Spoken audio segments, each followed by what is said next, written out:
Bapak, Ibu, dan saudara-saudara yang terkasih dalam Kristus Yesus, sebelum kita melanjutkan aktivitas kita hari ini, marilah kita sejenak mendengarkan firman Tuhan dan merenungkannya. Kita berdoa. Terima kasih Tuhan buat segala berkat dan anugerah-Mu yang kami rasakan sampai saat ini. Engkau masih menyertai dan melindungi kami Tuhan, sehingga kami dapat terbangun dari tidur kami. Sebentar kami akan mendengarkan firman-Mu. Berkati hati dan pikiran kami supaya kami dapat memahami setiap firman-Mu yang kami dengarkan. Dalam Kristus Yesus kami berdoa dan mengucap syukur. Amin. Bapak, Ibu, saudara-saudara yang terkasih dalam Kristus Yesus, firman Tuhan saat ini terambil dari kitab Wahyu, pasal yang pertama, ayat 17. Ketika aku melihat Dia, tersungkurlah aku di depan kakinya sama seperti orang yang mati. Tetapi Ia meletakkan tangan kanannya di atasku, lalu berkata, "Jangan takut, aku adalah yang awal dan yang akhir." Demikian firman Tuhan. Bapak, Ibu, saudara-saudara yang terkasih dalam Kristus Yesus, nats ini merupakan penglihatan Yohanes ketika dia diasingkan ke Pulau Patmos. Rasul Yohanes dibuang ke Pulau Patmos karena kesetiaannya kepada Allah dan keteguhan imannya kepada Allah. Dan dia memberitakan Injil dan menyatakan bahwa hanya Yesuslah Tuhan dan Allah. Karena pada saat itu, Kaisar Romawi, Kaisar Domitianus, mengharuskan semua orang untuk memanggilnya Dominus et Deusa, yang berarti Tuhan dan Allah. Namun Rasul Yohanes tidak mengindahkannya, karena baginya hanya Yesuslah Tuhan dan Allah. Ibu, saudara-saudara yang terkasih dalam Kristus Yesus, ketika Rasul Yohanes berjumpa dengan Yesus, seruan Yesus dalam pernyataannya di ayat 17 ini adalah, "Jangan takut." Ucapan "jangan takut" terdapat sebanyak 365 kali di dalam Alkitab, sama dengan jumlah hari dalam 1 tahun. Ini berarti Yesus menginginkan kita supaya menjalani hari-hari tanpa rasa takut. Mengapa kita dilarang takut? Karena Yesus hadir di tengah-tengah umatnya. Ia hadir di tengah-tengah kehidupan kita dengan kemuliaan dan keagungannya yang besar. Ketika kita dapat merasakan kemuliaan dan keilahian dari Yesus yang begitu besar dalam hidup kita, maka kita akan merasakan bahwa tangannya ada di atas kita.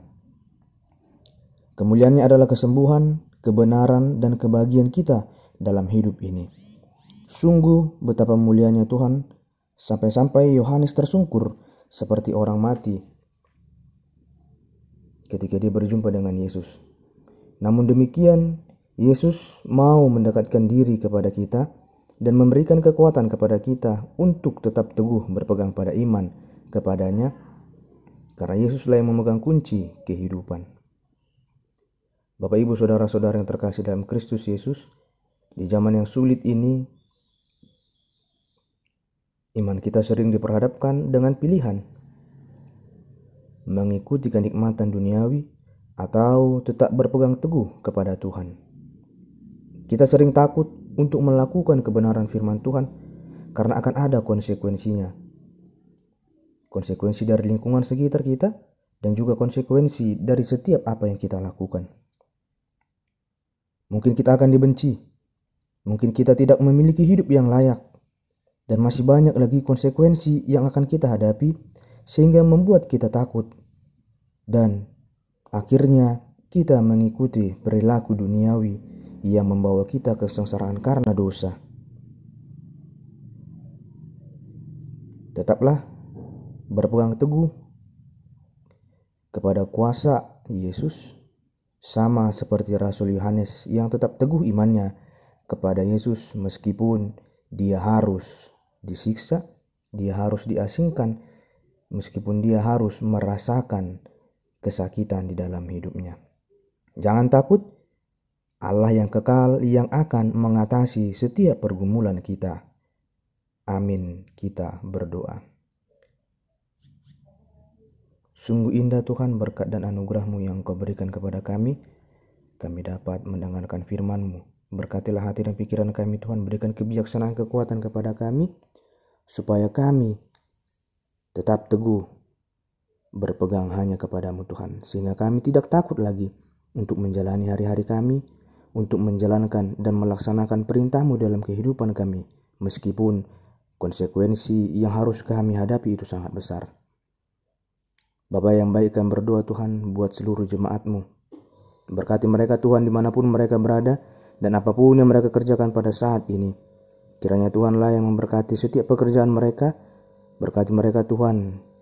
Tambahkan rezeki sukacita yang melimpah. Tambahkan kesehatan kepada mereka Tuhan.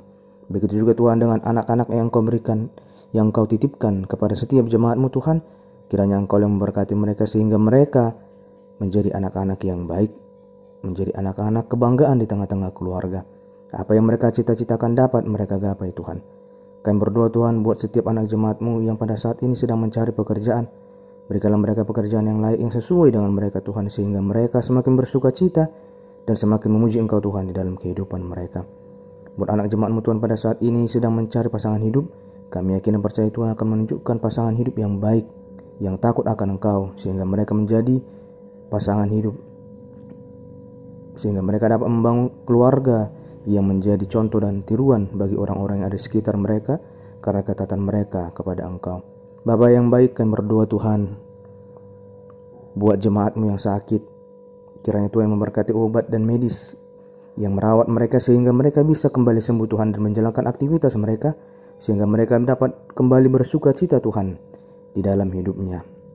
Bapa yang baik, kami berdoa Tuhan buat setiap para halado-Mu Tuhan. Berkati mereka, berikan kekuatan kebijaksanaan kepada mereka Tuhan, supaya mereka dapat menjalankan setiap pelayanan mereka dengan baik. Dalam Kristus Yesus kami berdoa dan mengucap syukur. Amin.